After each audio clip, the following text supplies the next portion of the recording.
मेरे हस्बैंड निरहू कुमार यादव। कैसी लगी हम हस्बैंड वाइफ की जोड़ी? बहुत बढ़िया, जैसे मर्सिडीज के साथ ट्रैक्टर को बांध दिया गया हो।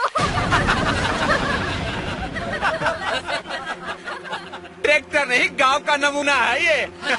सड़ी हुई जीन्स, सड़ा हुआ कुर्ता और गले में गमछा। वाह भाई वाह, इससे अच्छे कपड़े तो हमारे घर के नौकर पहनते हैं। एक नंबर का सातिर है सातिर। सोना की करोड़ों की दौलत देख के इस भीख मंगे की आंखें चकाचौंध हो गई है। धक्के मार मार के ये बेचारी से घर से बाहर निकलना चाहती है, पर ये जोक की तरह इसे चिपक गया है यार।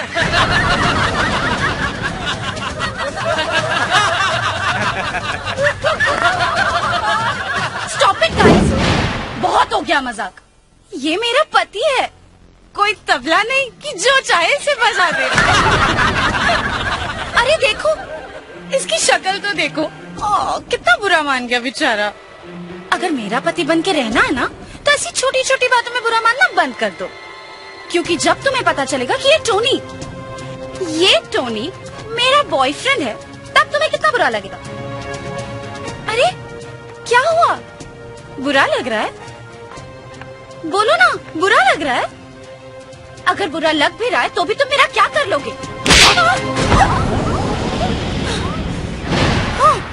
का लगल तोरा के हैं?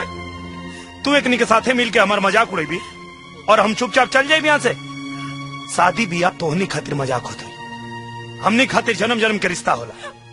समझ में आयल कि फिर समझाई तो ए हरामखोर! हमरा मेहरारू के तलवा चाटे वाला कुकुर, आज के बाद अगर मर्द मेहरारू के बीच में आवे की कोशिश कैले तो तुर बीच वाला काट के तुरे हाथ में दे दे। का कदर ले तू? गमछा वाला नमूना राष्ट्रपिता महात्मा गांधी, डॉक्टर राजेंद्र प्रसाद, लौह पुरुष सरदार वल्लभ भाई पटेल, लाल बहादुर शास्त्री, ये सब लोग गमछा वालन के गांव में पैदा भइल रहे। तोरा जैसन बनरन के शहर में ना। और शायद तोरा के पता नहीं के कि गमछा अगर गरीब मजदूर के पसीना पोछे के काम आवेला, तो तोरा जैसन कुकुरन के टेटुआ दबावे के भी काम आवेला। और का कतरलू है?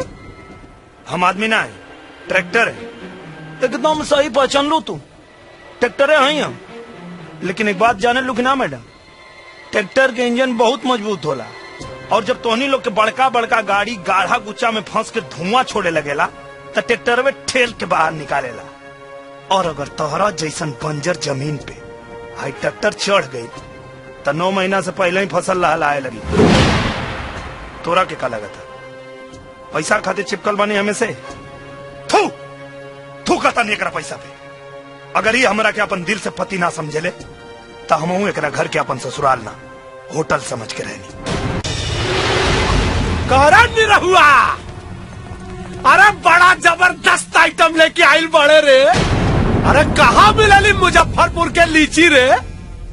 मुंबई के फारस रोड में कि बनारस के दाल मंडी में? ससुरी गांव में आधा नंगा कपड़ा पहिर के कलेजा में आग लगावत रहे भाई। तनी एकरा के पूरा नंगा करा ना, देखी कैसे लागे ले। करा ना पूरा नंगा। दिखाता हूँ बबलू भाई, पहले इसे सुहागन से राण तो बना दूं। याद है तूने पानी से अपनी मांग धोई थी, आज मैं शराब से धोऊंगा। रोका लोग, एक समझा क्या होता नहीं। भारत से ले आई चाहे बंबई से, तोरा बहन से शकल नहीं न मिला। जबान संभाल के बोल। सुहागिन का सिंदूर धोए में तब भगवान के पसीना छूट जाइए, तब तोर का औकात है। अच्छा हुआ तू भी आ गया, बहुत दर्द दिया है तुम दोनों ने, आज एक दर्द का हिसाब लूंगा। साला सारी कुकुर मुत्ता तोनी के अपना माई के दूध के भी हिसाब करेला सर, लेकिन ये गाँव है और गांव के हिसाब ही है कि यहाँ मारल जाला 100 गो और गिनल जाला 1।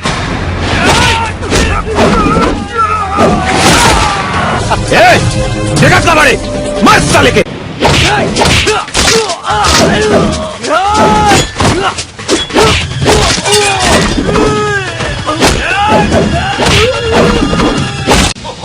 माफ कर दो मुझे, माफ कर दो मुझे।